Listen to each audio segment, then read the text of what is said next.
வணக்கம். ரொம்ப நாள் கழிச்சு ஒரு ஈவெண்ட் பண்ணலான்னு எங்கள் டீம் டிசைட் பண்ணாங்க.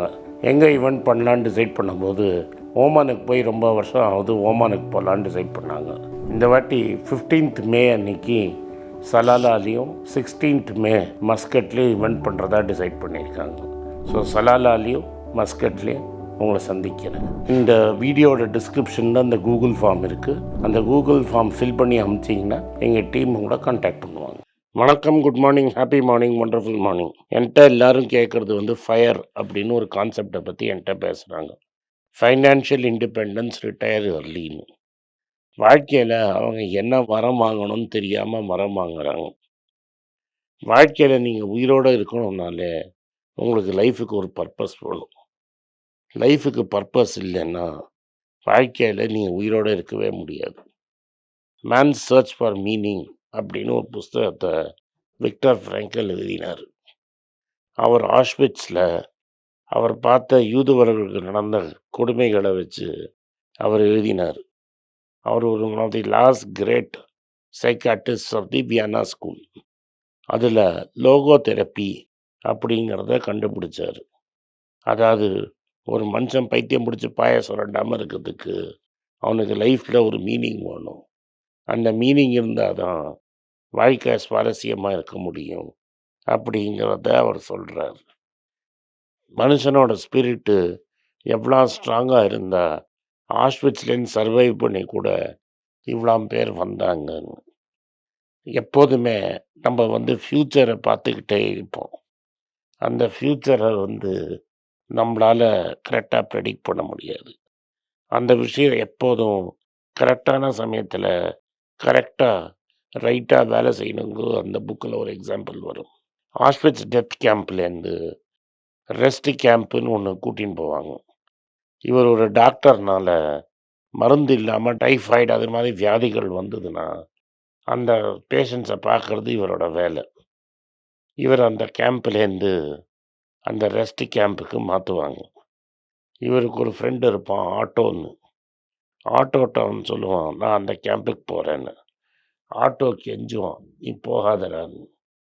ஏன்னா அந்த கேம்பில் போய் எல்லாரையும் கேஸ் பண்ணிவிடுவாங்க. யாருக்கெல்லாம் உடம்பு சரியில்லையோ, யூஸ் இல்லையோ, அவங்களுக்கு சோத்தை போத்து வச்சுருக்க மாட்டான் ஹிட்லர். அவங்களெல்லாம் கேஸ் பண்ணிவிடுவாங்க. அதனால் நீங்கள் போகாதம்மா. அப்போது ஃப்ராங்கல் சொல்லுவாங்கன்ட்ட, I have to do what is right. அதாவது எது ரைட்டோ அதை நான் செஞ்சாகணும். என்னோடய பேஷண்ட்ஸை பார்க்குறது என்னோடய கடமை. அதனால் சாவுக்கு பயந்து நான் என் பேஷண்ட்ஸை விட்டு கொடுக்க முடியாதுன்னு இவன் ஒரு கேம்புக்கு போயிடுவான். அந்த கேம்ப்பு நிஜமாகவே ரெஸ்ட் கேம்ப்பாக இருக்கும். இவன் விட்டு போன கேம்பில் சரியாக சோறு எல்லாம் கிடைக்காம மீதி இருக்கிறவனை கொண்டு போய் கேஸில் போட்டு காலி பண்ணிடுவான். ஆட்டோ எவன் ஷுவராக சர்வைவ் ஆவான்னு நினைப்பானோ அவன் கேஸ் சேம்பரில் போய் செத்துருவான். ஃப்ராங்கல் போயிடுச்சு, வெளில வந்துடுவான். எதுக்கு நான் சொல்ல வரேன்னா, வாழ்க்கையில் எந்த சமயத்தில் என்ன நம்மளுக்கு நடக்க போகிறதுங்கிறது நம்மளுக்கு தெரியாது. நம்ம செய்ய வேண்டிய வேலையை கரெக்டான சமயத்தில் நம்ம செஞ்சுக்கிட்டே போகணும். இந்த ஃபயரில் ஃபஸ்ட்டு 2 வார்த்தை எனக்கு ரொம்ப பிடிக்கும். ஃபைனான்ஷியல் இண்டிபெண்டன்ஸ்னு. 2வது தான் ப்ராப்ளம், ரிட்டையர் ஏர்லின்னு. நீங்கள் ரிட்டையர் பண்ணிட்டு வீட்டில் என்ன பண்ண போகிறீங்க? நான்லாம் ரிட்டையர் ஆன உடனே ஒரு 2 வருஷத்துலேயே நிறைய பேர் இறந்து பார்த்துருக்கேன் நான். இப்போ இல்லை, ஏர்லி 90s அண்ட் 80ஸ்ல. ஏன்னா ரிட்டையர் ஆகிடுச்சுன்னா என்ன பண்ணணுன்னே தெரியாது. இதை வச்சு சிவாஜி ஒரு படமே எடுத்திருப்பான், வியட்நாம் வீடுன்னு. ஒரு பெரிய ஆஃபீஸராக இருப்பான். கடைசியில் ரிட்டையர் ஆகி வீட்டுக்கு போயிடுவான். ரிட்டையர் ஆகிட்டு திரும்பி ஆஃபீஸ் போகிறச்சவனுக்கு என்ன மரியாதை கிடைக்குங்கிறத அவனே புரிஞ்சுப்பான்.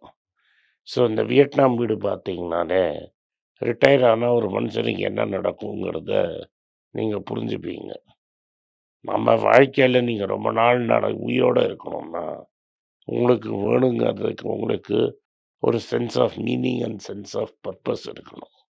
சில பேர் இருக்காங்க, அவங்க சீக்கிரமாக சம்பாதிச்சுட்டு மீறி டைமை யூஸ்ஃபுல்லாக சொசைட்டிக்கு வேறு ஏதோ ஸ்பெண்ட் பண்ணுவாங்க. அதில் காசு வராது. பசங்களுக்கு படிப்பு சொல்லி தருவாங்க, என்வைரன்மெண்ட்டுக்காக ஒர்க் பண்ணுவாங்க, கிளைமேட் சேஞ்சுக்காக ஒர்க் பண்ணுவாங்க. இது மாதிரி நிறைய பேர் இருக்காங்க. பட் அவன் நிஜமாவே ஒர்க் பண்ணுறவனா இருக்கணும். நான் எல்லாம் பண்ணுவேன்ட்டு வீட்டில் உட்காந்து பஜனை பண்ணுறது உங்களே ஏமாற்றிக்கிறது. அது என்ன ஆகும்னா, பாடிங்கிறது ஒரு மிஷின், மைண்டுங்கிறது ஒரு மிஷின்.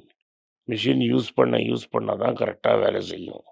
மிஷினை நீங்கள் யூஸ் பண்ணாமல் வச்சுட்டீங்கன்னா கூடிய சீக்கிரம் துருப்பிடிச்சு போடும். துருப்பிடிச்சிருச்சுன்னா திரும்பி ரிப்பேர் பண்ணுறதுக்கு தான் செலவாகும். அதனால் நான் அந்த ரிட்டையர் ஏர்லிங்கிறத நான் ஒத்துக்கவே மாட்டேன். மேபி யூ வாண்ட் டு ஸ்விட்ச் jobs, maybe you want to ஸ்விட்ச் careers, maybe you want to do something that does not give you money. அதாவது பணம் அதில் ரொம்ப வராத வேலைக்கு நீங்கள் போவீங்களா, அதெல்லாம் பர்ஃபெக்ட்லி ஃபைன். பட் வீட்டில் சும்மா இருப்பேன், கிரிக்கெட் மேட்ச் பார்த்துன்னு இருப்பேன், சாமி கடவுள் நான் பஜனை பண்ணின்னு இருப்பேன்னா நீங்கள் உங்களையே ஏமாற்றிக்கிறீங்க. நீங்கள் 35-40 வயசு ரிட்டையர் ஆகிட்டு பைத்தியம் முடிஞ்சு பாய சுரண்டுவீங்க. இதுக்கு இன்னொரு இம்பார்ட்டன்ட் கதையை சொல்லி முடிச்சிடுறேன். இது ஏன்னா இன்றைக்கி பேச ஆரம்பித்தேன்னா, சனிக்கிழமையோட one of my great idols Warren Buffett retire ஆகிறேன்னு அனௌன்ஸ் பண்ணிட்டோம். இந்த வருஷ கடைசியோட நான் சிஇஓ இல்லைன்னு. வயசு 94 ஆயிடுச்சு. அங்கேன்னு 6 மாதம் போனால் வயசு 95 ஆகிடும். இப்போ என்ன சொல்லியிருக்காரு, நான் சிஇஓ இல்லைன்னு இருக்கிறாரு. That does not mean I will go anywhere அப்படிங்கிறாரு. அப்போ நான் எங்கேயும் போகிறது இல்லைன்னு அர்த்தங்கிறது. நான் இன்னும் சைடில் உட்காந்துக்கிட்டு 2-3 டீல் பண்ணிகிட்ருப்பேன். ஆனால் புது சிஇஓட்ட அப்ரூவல் வாங்கிட்டு அந்த டீலை செய்வேன் அப்படிங்கிறார். அப்புறம் என்ன சொல்கிறாரு, திரும்பி அடுத்த நாளைக்கு அடுத்தாலேருந்து சேர்மன் அப்படின்னு போர்டை போட்டுட்டு திரும்பி வேலை செய்ய போகிறேன், ரொட்டீனாக செஞ்சுட்டு இருந்த வேலையை இன்னொருத்தன் செய்ய போகிறாங்கிறாரு. என்ன வயசு 94, 95 ஆக போகிறது.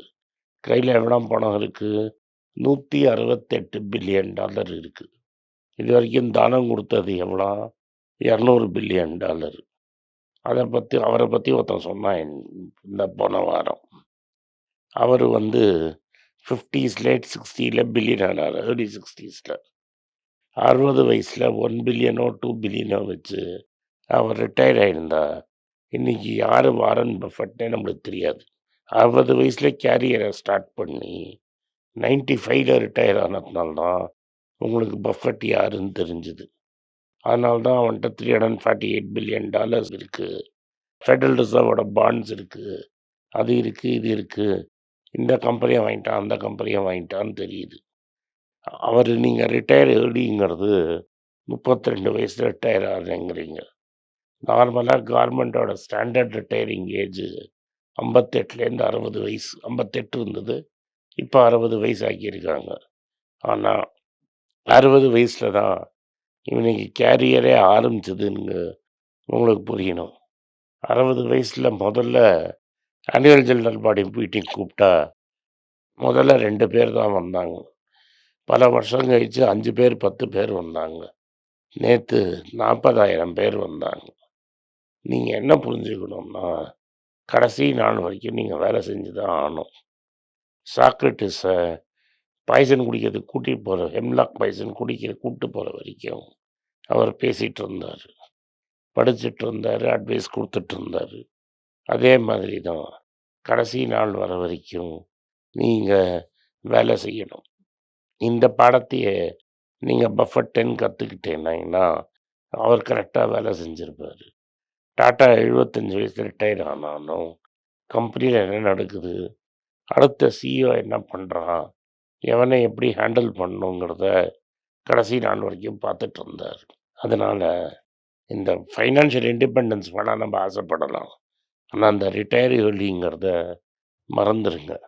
ரிட்டையர்மெண்ட்டுங்கிறது ஆக்சுவலி எப்போ வரணும்னா, உங்களோட லாஸ்ட் டே அன்னைக்கு வரைக்கும் நீங்கள் வேலை செய்யணும். ஃப்ரீயாகவும் வேலை செய்யலாம், படத்துக்காகவும் வேலை செய்யணும். ஆனால் சொசைட்டிக்கு ஏதாவது கொடுக்கறதுக்காக நீங்கள் டெஃபினட்டாக வேலை செஞ்சுட்டே இருக்கணும். நன்றி, வணக்கம். இந்த வீடியோ உங்களுக்கு பிடிச்சிருந்ததுன்னா இந்த வீடியோவை லைக் பண்ணுங்கள், எங்கள் சேனலை சப்ஸ்கிரைப் பண்ணுங்கள், பெல் நோட்டிஃபிகேஷன் தட்டுங்க. இந்த வீடியோவை முடிஞ்சால் உங்கள் சொந்தக்காரங்களுக்கும் ஃப்ரெண்ட்ஸுக்கும் அனுப்புங்க. நன்றி. வணக்கம். எனக்கு ஒரு விஷயத்தை அட்டென்ஷனுக்கு கொண்டு வந்திருக்காங்க. என்னோட ஏஐ ஜென்ரேட்டட் இமேஜை பார்த்து யாரோ ட்ரேடிங்க்கு பணம் கொடுத்து ஏமாந்துருக்காங்க. ப்ளீஸ், உங்களுக்கு நான் பல தடவை சொல்லிட்டேன், இப்பவும் சொல்கிறேன், நான் யார்கிட்டையும் பணம் டைரெக்டாக வாங்குறது இல்லை, அப்பாயின்மெண்ட் பார்க்குறதே கிடையாது. அதனால் என்னை பார்க்கலான்னு யாராவது காசு கேட்டாலும் இல்லைன்னு சொல்லிவிடுங்க. அடுத்தது ஒரு இமெயில் ஐடி இருக்குது, அதில் போட்டால் எங்கள் டீம் கான்டாக்ட் பண்ணுவாங்க. அது டைம் ஆகுதுன்னா வினோதோட இன்ஸ்டாகிராம் அக்கௌண்ட்டில் வினோத்திட்ட மெசேஜ் பண்ணுங்க. அவன் என் தம்பி, அதுலேயும் அவன் காசு கேட்க மாட்டான். காசு கேட்குறாங்கன்னா ஏமாறுறீங்க. யார் என்ன சொன்னாலும் கம்பெனிக்கு செபி அல்லது ஐஆர்டிஏ அல்லது ஆர்பிஐ ரெஜிஸ்ட்ரேஷன் இருக்கணும்.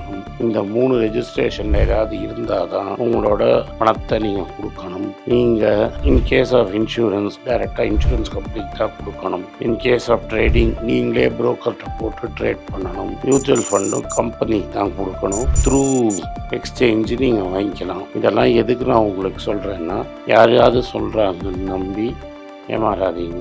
உங்களுக்காக நான் ட்ரேட் பண்ண முடியாது, அது இல்லீகல். நான் ட்ரேடும் பண்ணுறது கிடையாது. அதனால் ட்ரேடிங் ப்ராஃபிட் பண்ணி தரேன்னு சொல்கிறது ஏமாத்தல். எனக்கு ட்ரேடிங் பண்ண தெரியாது. என் பேரை சொல்லி ட்ரேட் பண்ணி உங்களுக்கு ப்ராஃபிட் ஷேரிங்னா ஃப்ராடு, ஏமாற்றம். நான் யார்கிட்டையும் காசு கேட்கல, கேட்கவும் மாட்டேன்.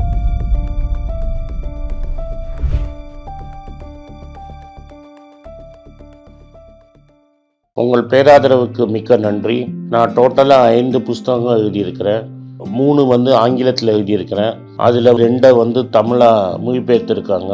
ஸோ டோட்டலாக 5 புஸ்தகம் ஆச்சு. இந்த 5 புஸ்தகத்துக்கு ஹார்ட் காப்பி வேணும்னா நீங்கள் கீழே இருக்கிற வாட்ஸ்அப் நம்பருக்கு மெசேஜ் அனுப்பிச்சிங்கன்னா எங்கள் டீம் உங்களை கான்டாக்ட் பண்ணுவாங்க.